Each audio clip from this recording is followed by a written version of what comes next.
Welcome back, and it's time now for our special coverage of the Consumer Electronics Show over in Las Vegas. It's the annual expo dedicated to the technology of tomorrow and a look at what gadgets we're going to be obsessing over in the next few years. Our correspondent Owen Fairclough is there for the whole week, and he joins us now. Owen, is it a milestone event this year? It certainly is, Rochelle. They've been doing this for 50 years. I have to tell you, it sounds and probably looks a little bit quiet here, but I can tell you it's a hive of activity going on in these individual rooms here in this convention center. That's because some of the hottest gadgets of tomorrow are being prepped up to show us the media over the next few days.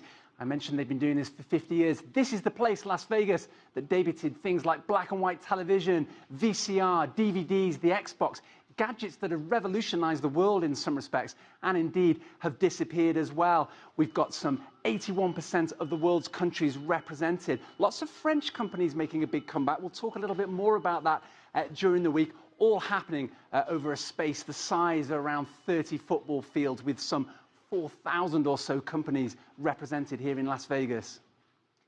So, Owen, what are you looking for? Well, particularly drones. They have a drone rodeo here, Rochelle, where the sky will be alive with all the latest products. It's interesting, really. This is a consumer electronics show, as you mentioned. There is some concern that despite great sales, really the future for drones lies in commercial applications, not for hobbyists who want to buzz around the skies with them. Also looking at connected cars. Some people call this now the car electronics show, such as the presence of big manufacturers who want to get those gadgets and really connect you to the driving experience.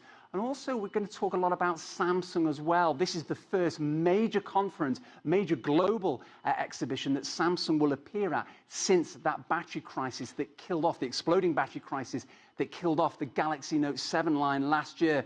And it would be remiss of me as well, Rochelle, not to talk a little bit about the wearables.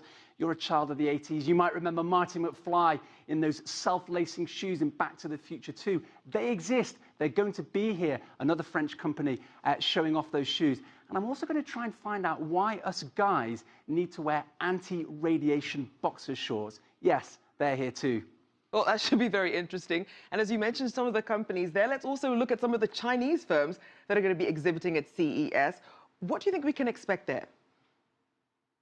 Well, Faraday Future, the Chinese electronics car maker, has been teasing us all day with lots of little reveals of its new car.